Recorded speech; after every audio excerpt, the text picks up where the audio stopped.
Early in our marriage, my husband and I traveled and worked together, and one of the concerns we had was for some sort of preservation of the old customs around my home place in eastern Kentucky. Well, I'd been collecting songs and tunes of that region for many years, notating and publishing and recording them.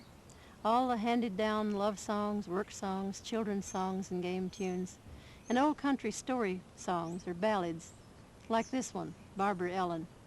Maybe the best known of all the ballads. It exists in hundreds of different versions, and in the Ritchie family we sing it like this.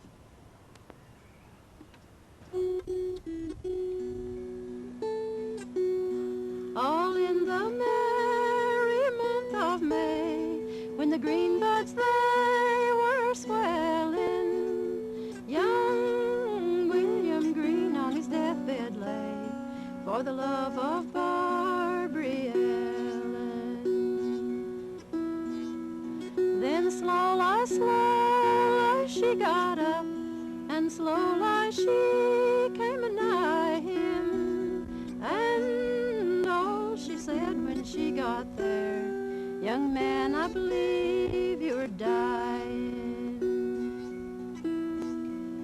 Oh yes, I'm low and very low, and I never will be any better until I gain the love of one and the love of Barbara Ellen. Oh, don't you remember in yonder's town a-drinking, you drunk the health of the ladies all around, and you slighted Barbara Ellen. Oh yes, I remember in yonder's town a-drinking, I gave my health to the ladies all around, but my heart to Barbara Ellen.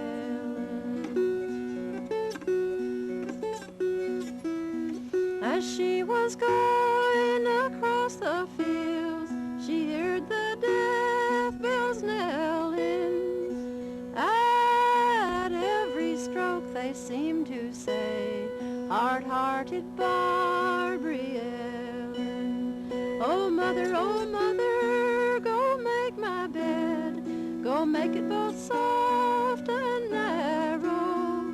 Sweet William died for me today, I'll die for him tomorrow. Oh, she was buried 'neath the old church tower, and he was buried anigh her, and out of his grave grew a red, red rose, out of Barbara's grew a green briar. They grew and grew up the old church tower till they couldn't go any higher. They wound and tied in a true lover's knot, red rose around the green briar. Very soon, George began photographing the singers of these traditional songs. And from there, we got interested in the life surrounding the singers, their houses, their families, animals, the farm, or the coal mines, the ways of their lives. One of these ways of work or customs I had known and enjoyed since childhood. This is our way of making molasses or sorghum, a dark, heavy syrup which was used instead of sugar. In the fall of 1954, we went to a stir-off at a neighbor's farm in Viper, Kentucky. The days are long and lonesome. Nights are getting cold. That means harvest time here in the Kentucky mountains.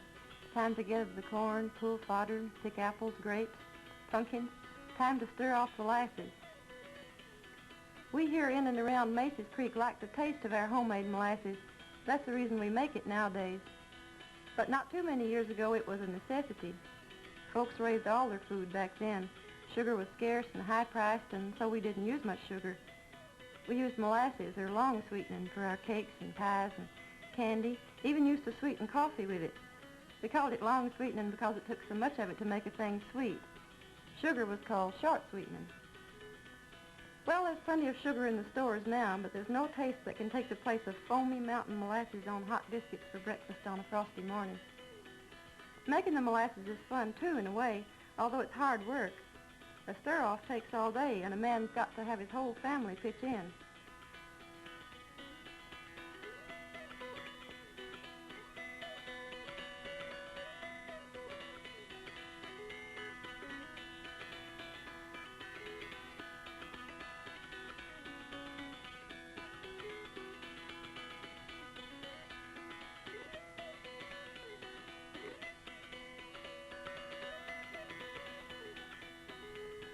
After the cane is stripped and topped, you've got to cut down the long stalks and stack them up to wait for the mule and sled.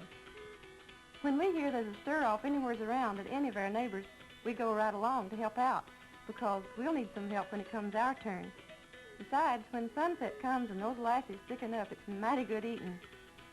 And after the lasses are stirred off in the dark around the fire, there's a little bit of dancing, most always, to celebrate. But the Kentucky mule has the name of being especially slow and stubborn, but he does finally get there. Then you've got to load the cane stalks onto the sled and talk that old mule into hauling it over yonder to the cane gin. Now, cane gin, that's a kind of a homemade mill used to squeeze the juice out of the cane stalks. 2 or 3 families in our community have cane gins, and all the rest of us borrow from them. This gin is owned by the Pratt family and must be, well, over 100 years old.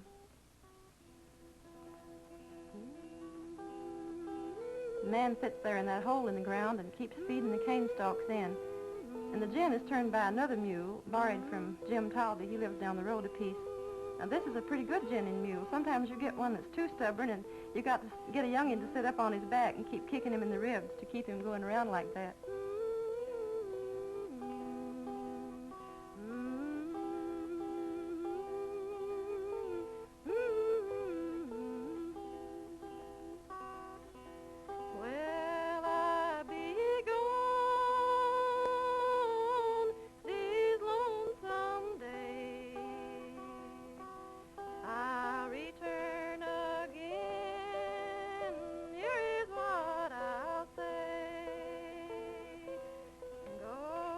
Lots of good sweet juice in that cane, but you can't drink it like that. It's too green. You got to boil it down for several hours, better part of the day. Now, on the other side of the gin, what's left of the stalks piles out. Now, it's no good for anything, but it'll be used later on in the evening when the young'uns come to play. They'll take run-a-goes and land on that stuff and see who can jump the furthest and have play fights with it. The boiling pan is right there close to the gin, so it'll be handy for the man to keep adding the fresh juice in as he gets it squeezed out. He pours it in by the bucketful into a barrel set over one end of the pan, and that juice runs out of a little spout at the bottom, so the boiling never does stop.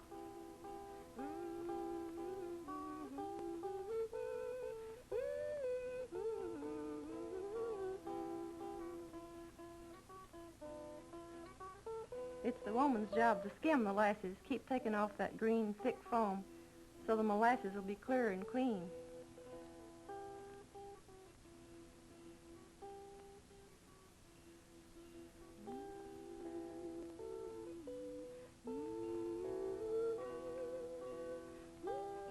The fire has to be kept just so-so, not too big nor too little. If the fire gets too hot, all hands got to scurry around and fan and cool that syrup with the skimmers. Pull some of those wood chunks out of the fire so that stuff won't boil over. Well, it's a kind of a long and lonesome job for a body. Plenty of time to sit there and think. The year's drawing down, cold winter's coming on.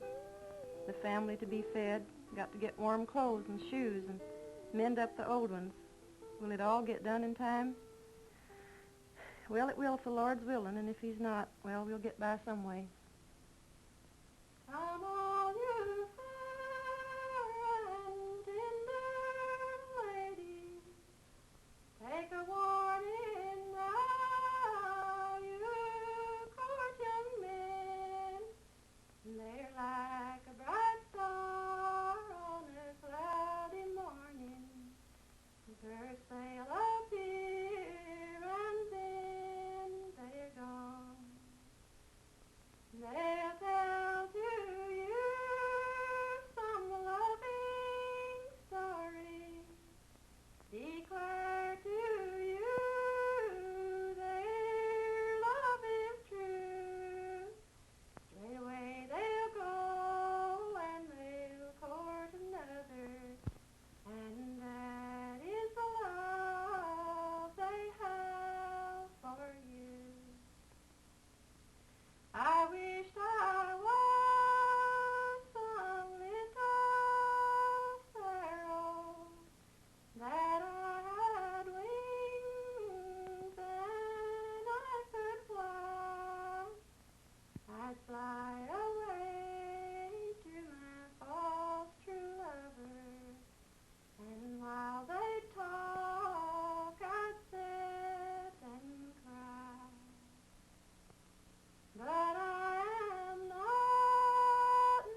Coffee grows on the white oak tree, sugar runs in brandy, boys are pure as a lump of gold, girls as sweet as candy. It's ready. Come and get it. Youngins and old folks from all around have been gathering because they know those lasses are getting good enough to sample. They've got their cane stalks all peeled down and frazzled on the end so they can dip in and eat all they want. If I had me a needle and thread, fine as I could sew my true love to my side, down this creek I go, swing and turn, jubilee, live and learn, jubilee.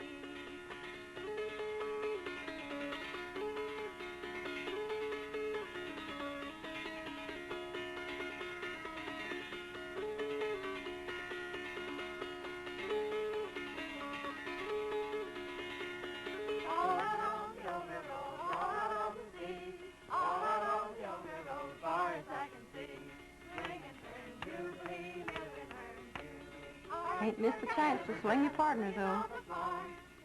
Young folks have got to frolic a little or they won't be so anxious to help out next stir-off. Well, it won't do to let that good play party music go to waste, so let's get in, too. If you give them half a chance, they'll be back on Monday. Swing and turn, jubilee, live and learn, jubilee. Coffee grows on a white oak tree, sugar runs in brandy. Boys are pure as a lump of gold, girls as sweet as candy. Swing and turn, jubilee, live and learn, jubilee. In 1955, I wrote a book called Singing Family of the Cumberlands, and in chapter 11 there's a good account of a stir-off.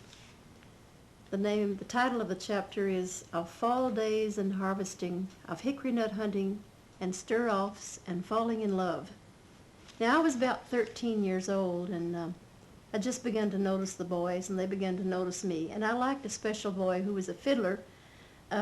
His name was Cleve Hamilton.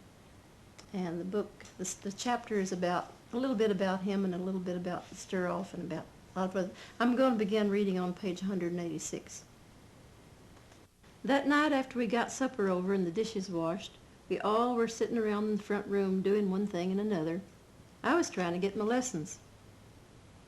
Dad came stomping in off the back porch with a great log for the fire. He threw it on the fire in just the right place, and 1,000 sparkles cracked out and sailed up the chimney. Sure is a fall time out tonight. Makes me wish I had a little patch of cane. Might nigh the best stirring off weather I ever seed. I got a quivering breath, and my heart near failed me at the thoughts of a stir-off. I'd make Cleve go, and we would stand in the dark and talk, like the other girls and their boys did. I never said a word, though. I felt like if I cleared my throat, everybody would know what was in my mind, and they'd start to shame me and make fun. I know who's raising Cain this year. Mom looked up from the Bible she was reading, halfway smiling and teasing us.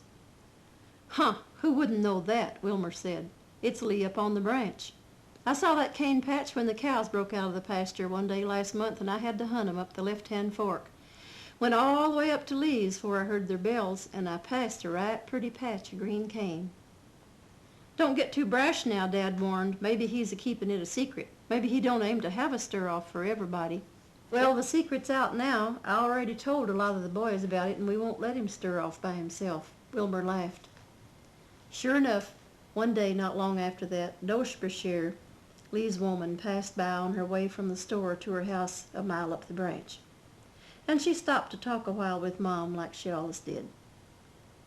She said they'd gathered in the cane, and tomorrow they would gin it.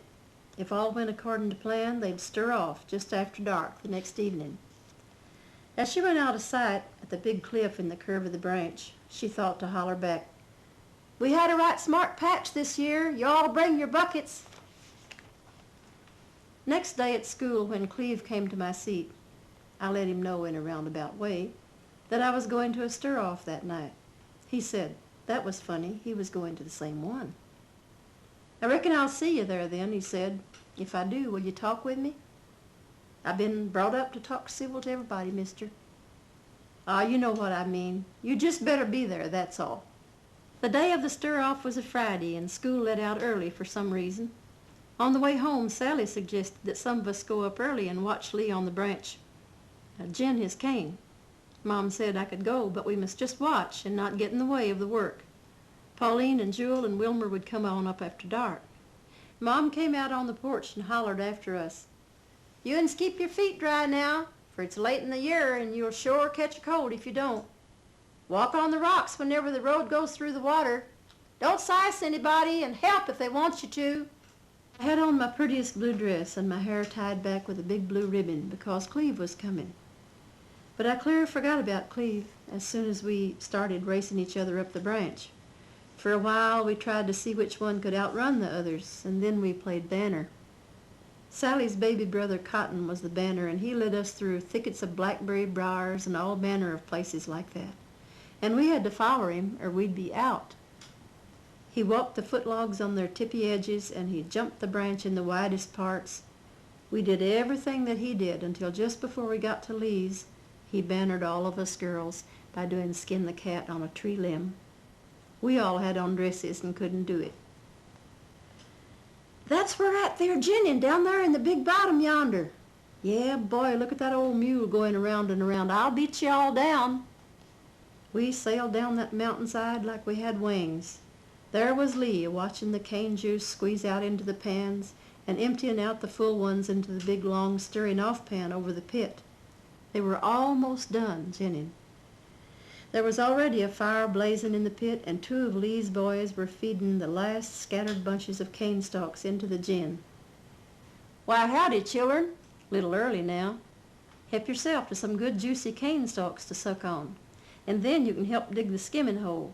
You've come in a fine time for that. Lee up on the branch pointed to a place not far from the pit where he wanted to have his skimming hole dug. We all stood around sucking our cane stalks and taking time about digging with a pick and shovel. Everybody was making big plans about who he would push into the skimming hole before the night was out. Dig her wide and dig her deep there, feller. You don't want your legs cramped none whenever you get pushed into her tonight. Huh. Nobody wouldn't have to shove you in, knucklehead. You've got such a little understanding. You just flounder in without being shoved. Me, I'd like to see Jean here fall in. Like to see that pretty blue dress all a-dripping with them old lasses skimmings. Wonder would Clevie love her so well then. Don't hush up, Mr. Fred Hall. You're going to get into that hole before she gets finished, smarty. Wait till after moonrise. We'll see who's first. The sky darkened and the hoot owls began to holler along the black ridges. If you looked away from the fire, up through the woods to the deep gray sky and the cold, pale stars, and heard the owls and other night birds a-singing their doleful songs, why, then it seemed like a mighty scary, lonesome place to be in. Then you looked back quick at the bright blazing fire and the sweet molasses bubbling soft green yellow bubbles in the big pan, and boys and girls a-laughing and a-chasing one another, and lantern lights along the high hill road bringing more and more folks to the party. That was a beautiful sight, and the warm brightness of it folded in around you and kept you from the dark. It was time to skim the molasses. Lee took the skimmer, a great wooden spoon with a handle 4 or 5 feet long, and passed it along the top of the bubbling mass. He dipped off as much as he could of the green jellyish skim which lay on the top, and the boys emptied it with devilish grins on their faces into the skimming hole. I began to chew up one end of a cane stalk and spread the chewed end out into a nice brush to be ready to dip into the pan. That's one of the best tastes on earth. You dip your cane stalk down into the boiling pan, catch the yellow foam on the end of the stalk, wave it in the air until it's cool, and then nibble it off. It's far better than the finished molasses. The taste of it puts you in mind of fall winds and wood smoke and dancing in the fields and games played in the secret dark. Lee saw me fixing my stalk and laughed a big laugh. Here now, here's a little girl going to eat her skimmings green. You put away that stick for at least another hour or two, have to skim another time or two yet before the skimmings get yellow. Green foam will make you sick, sure. The young folks heard that and they started to work fixing a place to run a set. They made everybody help.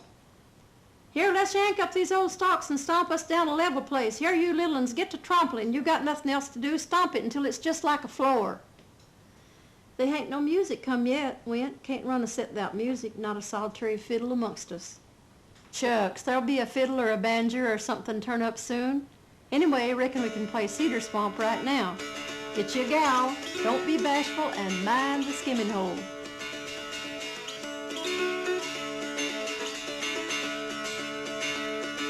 Way low down the Cedar Swamp, water deep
Hi, we hope you've enjoyed this video program.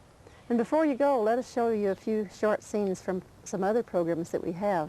We'd like you to write to us, if you will, with questions, comments, or suggestions here at FolkLife Productions.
Horses!